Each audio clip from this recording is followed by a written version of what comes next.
Well, hello again, and welcome again to another episode of Down to Earth but Heavenly Minded. I'm your host, Irv, and we're going through the text book for life, uh, and it's the Bible. Maybe I should just say, why did I come up with this title? Well, I'm a techie kind of guy. I'm a retired IT guy. I've always worked on computers, and well, I should say, for many years I worked on computers and networking and any kind of communication, telephones and pager systems and stuff like that. And I've always read a lot of textbooks. And textbooks are kind of interesting to me. A lot of people think they're very dry. Uh, but I've always had liked the challenge, put it that way. And maybe that's why I like computers. It's a challenge, and I learned the inside out. I studied the architects of computers, and that's the reason I came up with this title. Because I used to pick up a textbook and it would tell me how to do things and how to accomplish things, how things worked. And I mean, this applies to more than just computers and stuff. But I was thinking about life, and really, the Bible is a textbook of life. It tells us how to live our lives and why we should live the way God wants us to live, and the things that happen if we don't live that way, and the things that'll happen if we do live the way God wants us to. So that's kind of why I came up with this title. So I thought I'd throw that in just for uh, the fun of it. Well, let's start our next session here. So let's turn. I gotta turn this on. Okay, there it is. Okay, we're in chapter 8 of Genesis, and if you remember the last time God flooded the whole earth, and uh, Noah and his family were on the ark, and they survived the flood. Excuse me. Gotta have a little coffee here this morning before we start.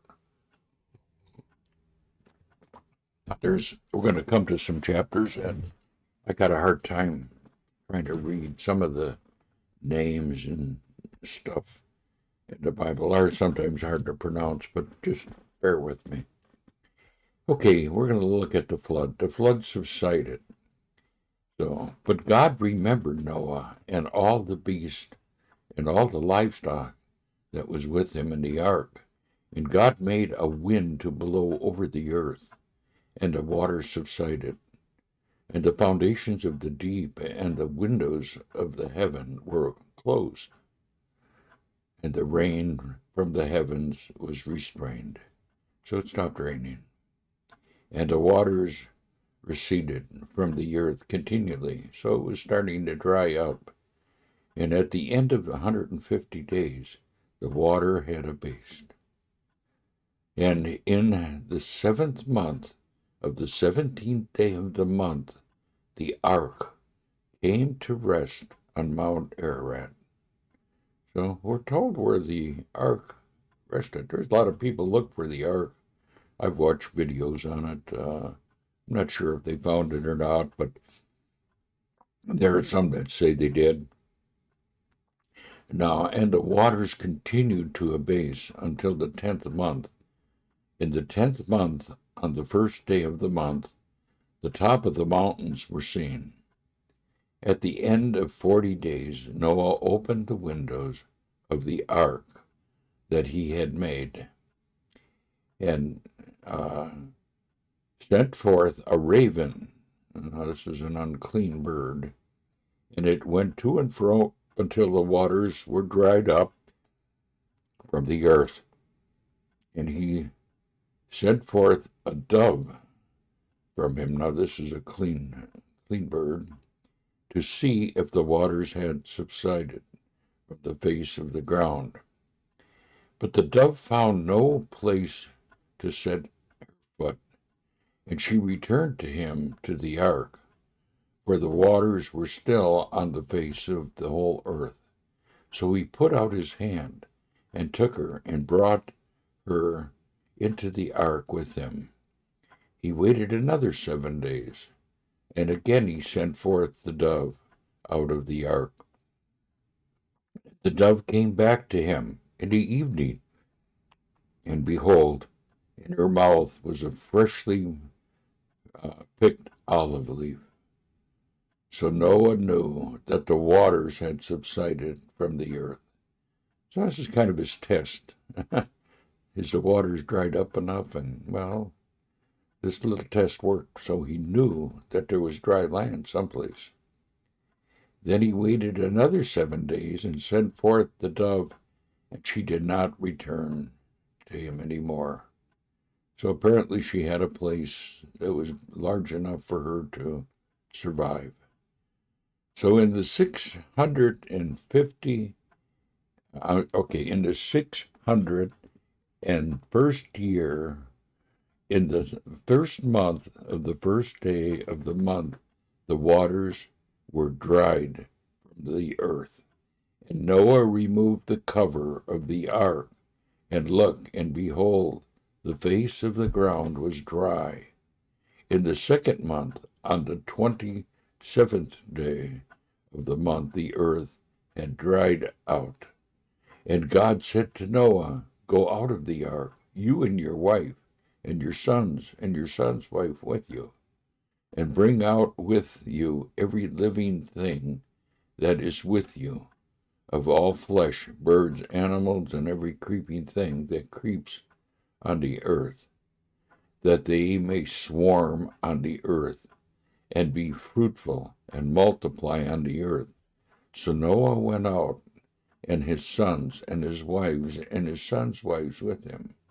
Now every beast and creeping thing, and every bird, everything that moved on the earth, went out by their families from the ark.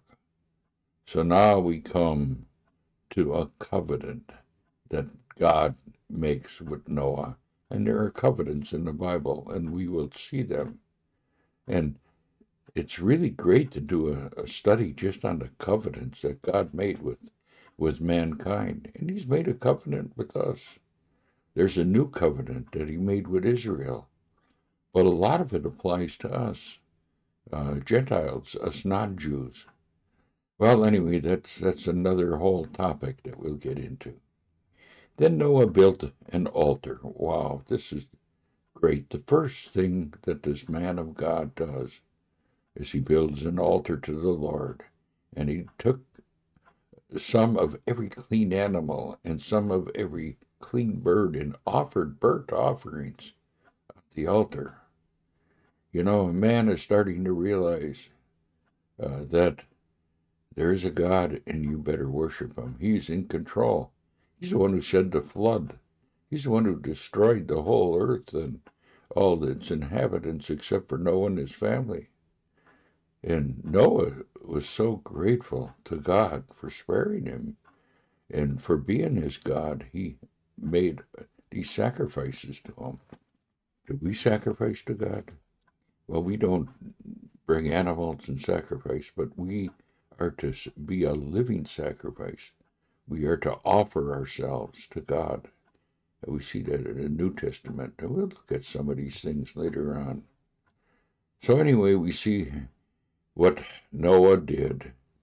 And when the Lord smelt the pleasant aroma, the Lord said in his heart, I will never again curse the ground because of man, for the intentions of a man's heart is evil from his youth. You know, God knows our hearts. Neither will I ever again strike down every living creature as I have done. So he's not going to do it, at least not this way. While the earth remains seed time and harvest, and cold and heat, summer and winter, day and night shall not cease. So God is doing something. He's set things in motion, and our seasons are with us ever since. Summer, winter, fall, you know. we see these seasons. I love seasons. I don't know about you, but I even like the cold, not the real bitter stuff, but when things cool off and it makes the air fresh. It seems like it's God's filtering system.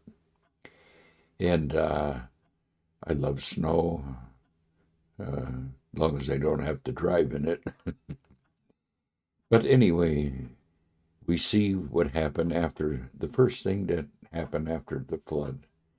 Noah makes a sacrifice and an offering to God. And do we offer ourselves to God? I sure hope so. And that's why I'm doing this whole series. I'm doing it for the Lord because I want people to realize and know the God that I know, the God of the Bible. What a wonderful God He is, and what He does for us, and what He's going to do for us. He sent His own Son to die in our place. Wow, that's how much He loves us. That's life.